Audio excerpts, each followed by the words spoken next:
Serious question, how are people affording anything in 2025? This is our electric bill for 1 month. Cost of living out here in Australia is crazy. Let me show you. So we are now a quarter of the way through 2025, and it seems like nothing has really changed when it comes to the cost of living. People are still hurting, barely getting by, struggling to pay the mortgage or rent, car payments, groceries, insurance, I mean, you name it. I even made a dedicated video on my second channel of the activities that just aren't worth the price anymore, and I don't see too much changing when it comes to the future either. So we're going to be going over a lot of different examples today, what people are experiencing, along with some of your comments from previous videos. So if you want to be featured on a future video, leave it in the comments down below, but we're just going to jump right into it. Serious question, how are people affording anything in 2025?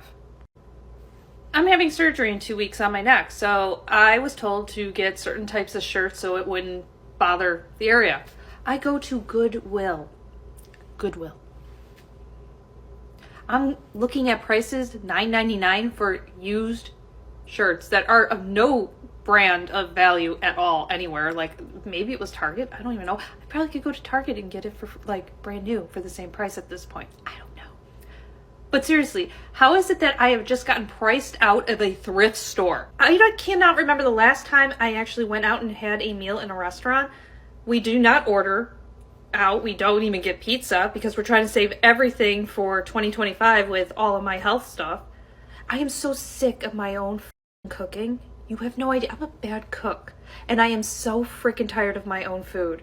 But how do people afford to go to a restaurant, sit down and have a meal? Like that is a foreign concept to me at this point. So the food stuff we'll get to in a little bit, but even the thrift store is rising in price. This is not a one-off issue. I've seen a lot of videos of people complaining about it. Virtually any sort of retail store now, the prices are insane for clothing. A lot of the cheaper stores, Forever 21, I believe, just declared bankruptcy. So even that Shein polyester crap is going under right now. And if you want to find something cheap to wear, most likely you'd think of Goodwill, but that is starting to price out a lot of people as well. I do know it definitely depends on where you live. Some places are cheaper than others. You just have to get lucky, I guess. And we have more examples from all over the world. Like I've said before, it's not just the US's problem. So I'll be living with my parents until I'm well on a good salary. Like I'll be probably living with them for the next 6 years or so, I'd say, with the way things are going. No, I think it's way too expensive. I have friends who I grew up with here and who would love to be able to move back to Ireland to be closer to their family.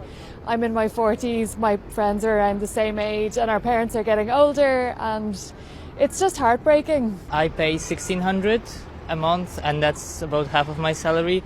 So, I mean, I can manage. It's a very, very small place. You can stay there, but there's no really hope for saving up money for a mortgage. I think it's been unaffordable for a long time. It's just going ridiculous now. It's not a nice place to live and no wonder people are leaving. These clips you could find anywhere with different types of people and different accents, but they're all saying the same thing. A couple of the comments from this video as well, anyone who's 20 to 30 years old can't comfortably start a family anymore. Simply fix everywhere. Stop allowing corporations to buy single family homes and no more foreign buyers. I know that's a huge issue in Canada. The cities there, Toronto, is unbelievable. But so many people are having the exact same problems all over the world. I'm Canadian, I live in Ontario, I have a good job, I work full-time, my husband works full-time. Even with the money that we make, it's absolutely flabbergasting the cost of living right now. You literally cannot leave your house without spending $200-300. You go to the grocery store, getting anything basic is so much money. You just want to feed your kids healthy, it's so much money. Serious question, what is our monthly grocery budget? Because yeah, this is the first like month of me living on my own, paying for all my groceries and all of that, well, with my husband. And every time I go to the grocery store, it's at least like $100. And I'm not getting like crazy anything. Like I'm literally just restocking on stuff. We could go through some of the comments here with the grocery prices, at least $100 weekly, and it's never enough because we still eat takeout like twice a week. If you're really that strapped on cash, probably wouldn't be eating takeout. We'll talk about that later in the video though. Budget at least $600, if not $800 for the month. Groceries are ridiculously expensive right now. And then the creator said we budgeted about $700, but I think we're gonna go over. I spend between $300 and $400 weekly, about $60 to $80, and then the occasional Sam's trip for meat. $600 a month for 2 people includes all the meals, $120 a week for 2 people there, $300 to $450 mostly Costco, probably $800 a month for the 2 of us. So the prices do range pretty heavily, but this is just for couples. We're seeing 2 and maybe 3 people. So what happens when we get to parents and 2 or 3 kids? No wonder why nobody's having children right now. How much money just for the groceries would it be, let alone any of the rest of the costs for a larger house, for bedrooms, any of the clothing, stuff for school? I could go on and on.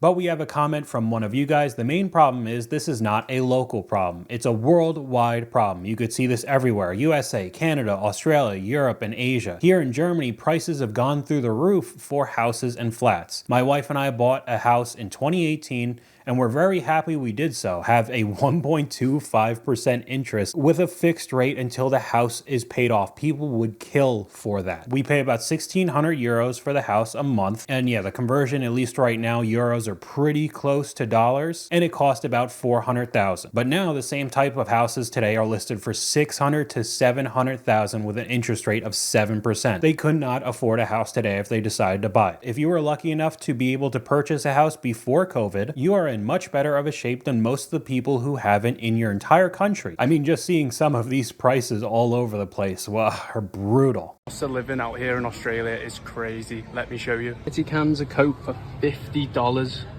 This block of cheese, nearly $14. $4.90 on offer for chocolate. No thanks. $7 just for some milk.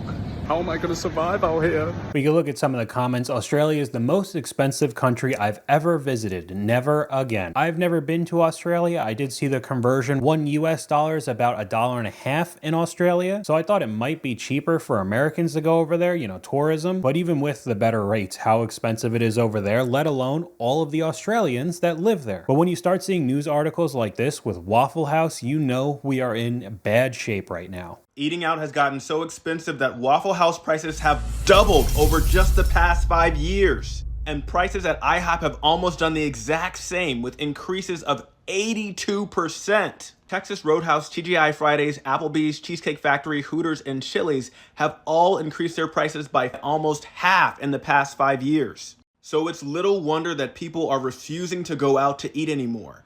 It is just too expensive. The price to eat out continues to increase at this rate.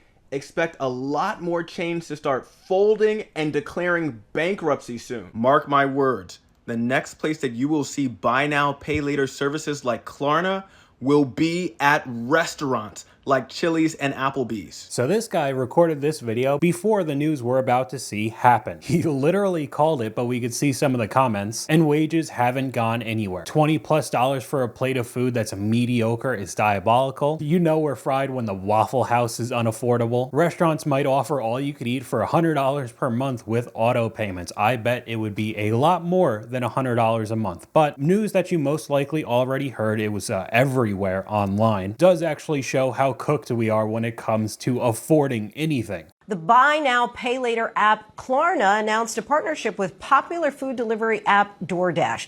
The company said Doordash customers will be able to split their payments at checkout into 4 interest-free installments or defer the payments to a later date. The move comes as Klarna is expected to join the New York Stock Exchange as a publicly traded company with an IPO expected sometime this year. So I've talked about how much I hate buy now, pay later a million times on this channel. I don't really have to get into it. But if you have to have installment payments from your burrito at Taco Bell, that probably means you shouldn't buy it in the first place. But in the same argument with all of the BS stuff we've seen in cars now, having subscription models for heated seats and ads being displayed on the infotainment screen when you're stopped. This kind of stuff is just the beginning, even if there is a lot of pushback because of how insane this sounds. I mean, payment plans on food, with this stuff being takeout and not necessary, this will inch into every other portion of our lives. Installment plans at grocery stores, at Target, anywhere that you could buy something. So these companies could still sell their products and services while you're actively drowning in debt. I don't know how much worse it could really get, but I have a couple clips here I wanted you to see. Hawaii prices slices from KFC, it looks like. I'm assuming these are buckets, so family meal, because some of the calories are brutal. I've never had KFC, so I'm not too familiar with everything that they sell. Fried chicken, 8 pieces is $40, 12 pieces, $57, 16 is almost $80. Along with, if you zoom in a little bit more, it's 46 to 9,600 calories for that. Almost 10,000 calories for it, but still $80 for fast food fried chicken. It's the same for the tenders too, and whatever sides that they want to sell, but after taxes though, you're probably getting close to about $100 for fast food. We have another one here, just McDonald's, a sausage, egg, and cheese McGriddle, which I thought was just a really small sandwich that some people I guess get for breakfast. $7.29 for just a single sandwich. You could like whatever fast food that you want, but in my mind, KFC and McDonald's are pretty low on the totem pole, so having these types of prices is just outrageous to me. But we could switch over from all of the ridiculous food prices and going to the housing market. It's really not much better at all.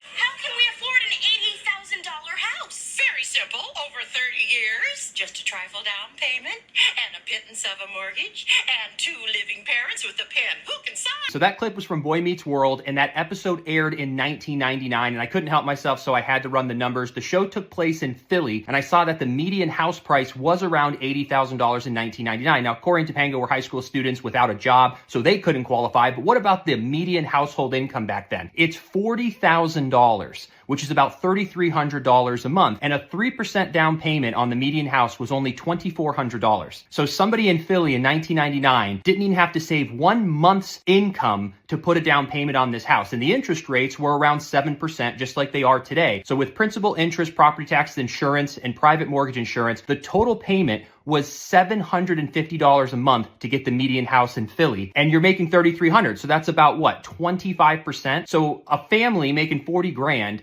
could take care of their entire mortgage in just 1 week. And then I wanted to see, well, let's just see what happened to the prices in Philadelphia, because we know the averages around the country, but let's look at Philly. $80,000 was the median price in 1999. It's now $250,000, so below the average for the nation, but the income was $40,000 for the median household. Now it's $60,000. So the housing price, even in Philly, went up over 200% in the last 25 years, but the income only went up 53%. So even in smaller cities, metro cities, no matter where we look, I don't think I have found a city in America where the housing and income was even close to keeping up. And I will say, if you've ever been to Philadelphia, if you're paying $250,000 for a place, it is not going to be in the nicest area. So even that average is pretty skewed in 2025. Some of the comments here, if only I bought a house in 1999 instead of wasting my time in middle school. $80,000 is a truck now. We'll get to that later. $250,000 in and around Philly will get you a burned out row house. That's what I was saying. But we have another comment from one of you guys. The American way of life is fundamentally changing from what we grew up with as kids and from what our parents lived. The American dream seems to be harder to achieve every single day, especially when we start seeing more statistics like this. How much does a single person need to make to live comfortably in Atlanta?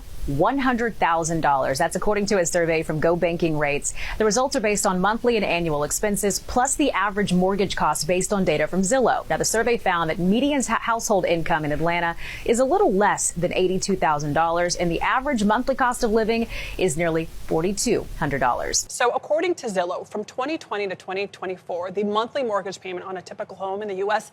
nearly doubled. Gulp. Oh my gosh, and that's just over 4 years.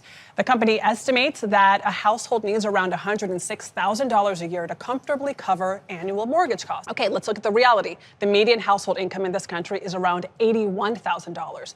And people are surprised when you see videos of others saying that they're just going to rent for the rest of their lives. Some of the comments here doubled, and yet our salaries are still the same. I live in a rural town. Half the town is farm and ranch land. We have 2 very small new developments with houses starting at $450,000, 45 minutes away from any big town or city. That adds into any of the new construction that we've seen on top of it, super high prices and just the worst builds imaginable. And if you did move out there and work in the big city, the hour-and-a-half commute you're going to have to do to pay almost $500,000 for that crap house, honestly a lose-lose situation. And it's lower than $80,000 a year, more like $50,000, $60,000, or maybe $70,000. And we have another comment from one of you guys talking about housing. I've never felt more lucky than after watching one of your housing videos and purchased my home back in 2015. My mortgage is $860 and I'm on track to paying it off 10 years early. That's virtually unheard of right now 10 years later. The value of my little 2-bed, 2-bath is insane. Something has to give. No generation deserves this economy. And like I said before, that's why so many people are renting and don't even think they'll ever be able to get out of it. That doesn't mean the rental situation is easy either. We see some of these clips right here. I've never seen a landlord so greedy in my life, holy, as they have to put in quarters to wash and dry their clothes. It's like they're at a laundromat, but in their own apartment. That's crazy. I know situations vary greatly from landlord to landlord, wherever you live in the country. Some landlords are a lot more lax, but if you're in an area where a corporation owns all of these apartment buildings or townhouses, single family homes, whatever they're renting out, you just end up being a number on their list. And they're going to raise rent every single year, and there's nothing you could really do about it.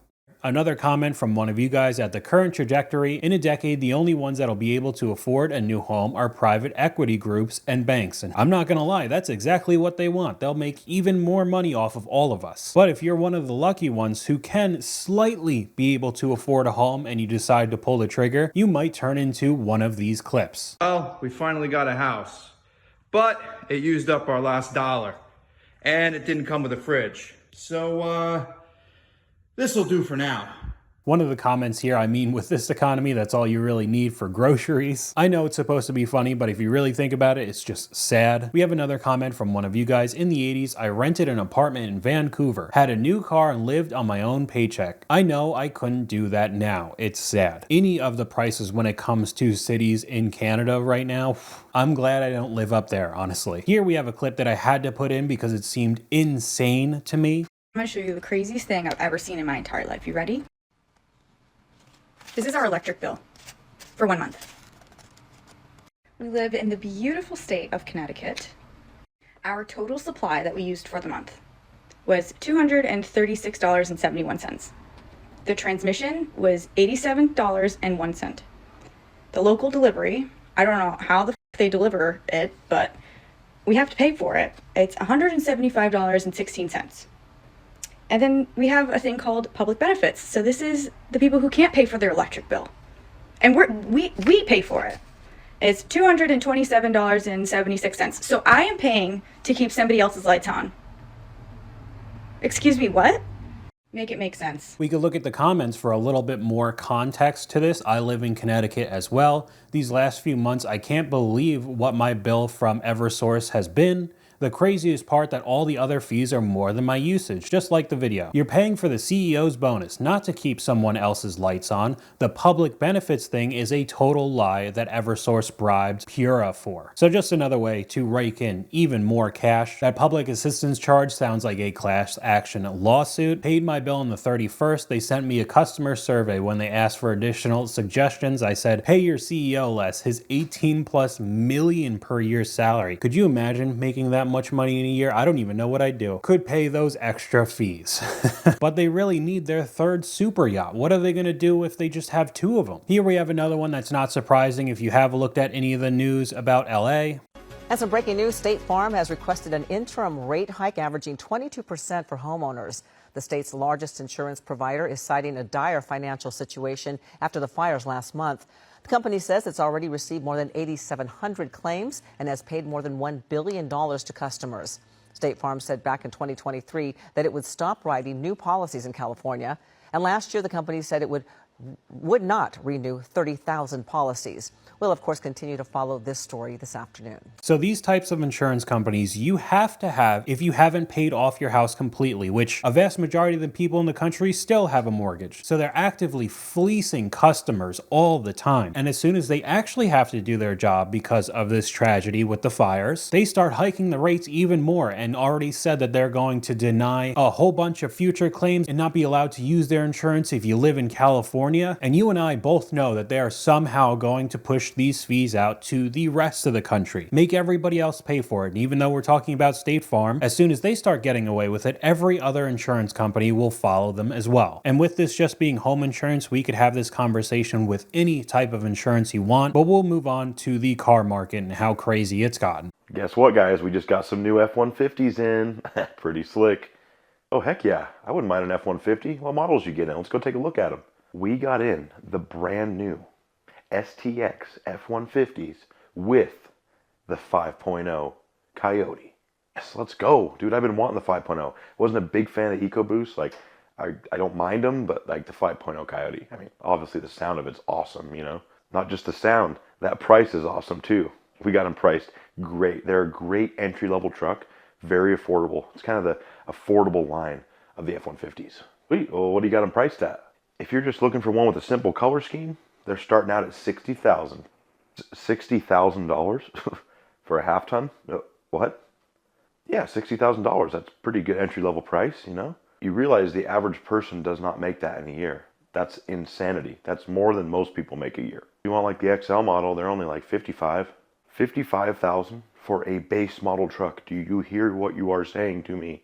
Even though this clip was about pickup trucks, you could say this about any line of vehicles now. Base models being wildly overpriced with virtually no technology, and as soon as you get into the trim levels, it just becomes laughable. But we could look at a couple of the comments. I saw an F-150 Tremor for $80,000. Wild. This is why I keep driving my paid off truck. The CEO needs a fourth mansion. That's what I was saying before with these super yachts. We have another comment from one of you guys. The crazy part is the number of people living in their cars. That's been a big thing that I've seen around TikTok, on YouTube as well. Even though it sounds like it'd be much cheaper, you know, no rent, no mortgage, it also means it comes with a good amount of problems. I don't know who needs to hear this, but living in your car is cheaper, but it is not cheap. I still have so many expenses. I have to eat out every day because I don't have a means to cook. There is ways to save money, like not eating out, but that's a whole different video. I have a cat who requires a lot of things. I have to pay for storage to hold the things that I still want. I still have a phone bill. Gas is so expensive right now. I have to be on top of the maintenance for my car because it is my house. Oil change, any light that comes on, I have to be on it. I have to do laundry every week. Literally everything costs money. So if you're gonna live in your car thinking, oh, I'm gonna save all of my money, no, you won't. Life is still expensive.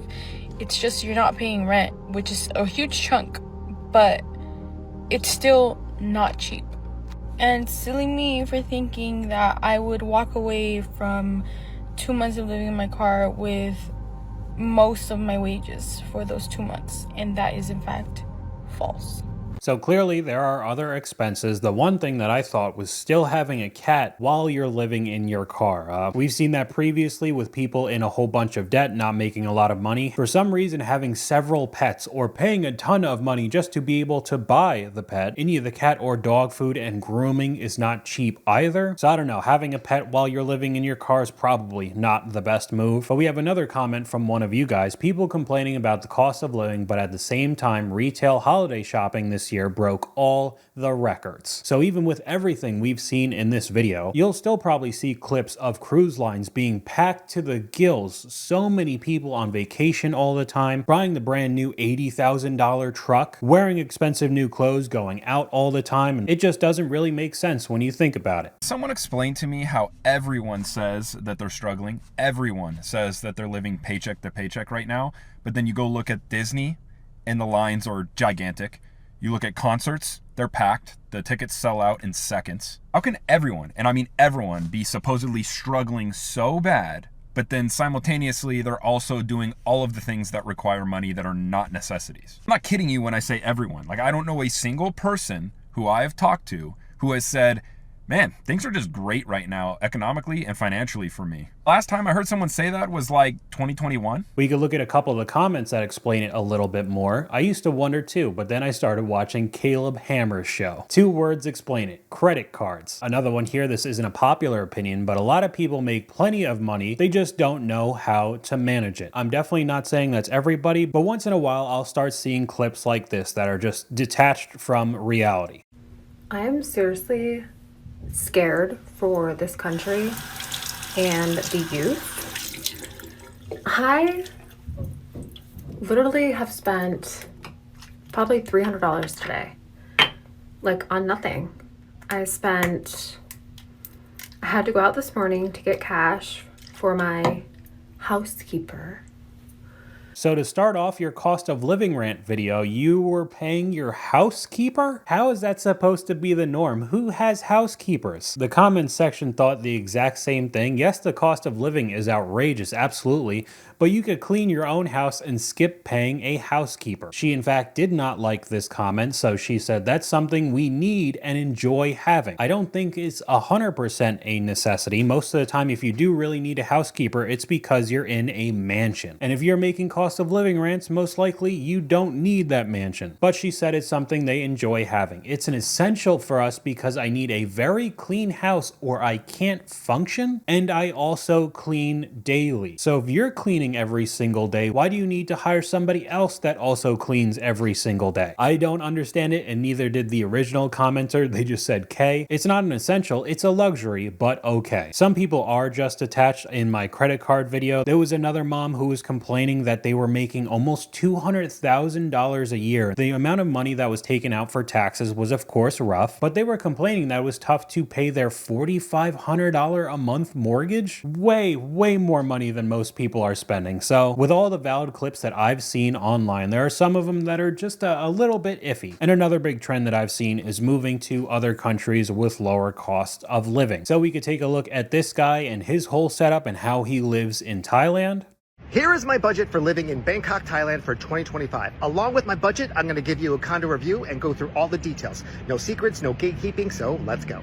I'm going to start by telling you upfront what my monthly budget is, and from there give you the cost breakdown. So my new monthly budget for living in Bangkok, Thailand for 2025 is going to be $4,160. Can you live here a lot cheaper? Yes, absolutely.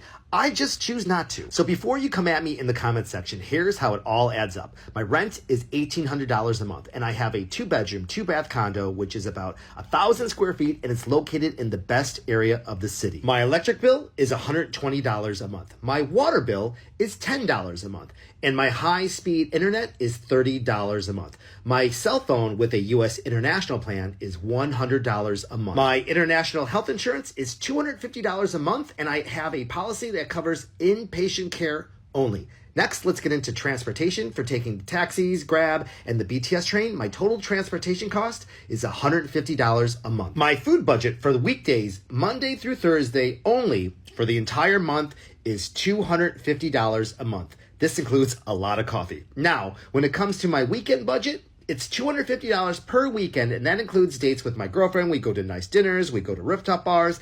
That's going to be a total of $1,000 a month. I also have a travel budget of $200 a month. Now, I don't travel every month, but when we do travel, that money gets applied to that budget. I have an emergency fund of $150 a month, and last on the list is a clothing budget of $50 a month. Again, this is an extremely high cost of living for Bangkok, and I've stated this before.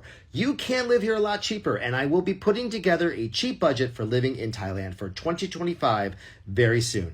As always, this budget is based on my personal lifestyle and my overall budget. If you are happy living here on a cheaper budget, that's great. My budget and cost of living here is still 50% cheaper than when I was living back in America. So once you really start thinking about it, even though he's creeping close to $5,000 a month in Thailand, if you were in the nicest area of Manhattan trying to do the exact same thing, what would it be, 5 or 10 times more expensive for exactly what he's doing? Also, like he said a couple times, you could go way cheaper. And if you're one of the few that still has a remote job that isn't going away, these videos give a lot of merit to moving outside of the country. So that's all I got for you guys today. Let me know what you guys think in the comments down below. YouTube thinks you'll like this video popping up on screen right now, but hopefully you guys enjoyed this video. If you did, please leave a like, and I'll talk to you guys later.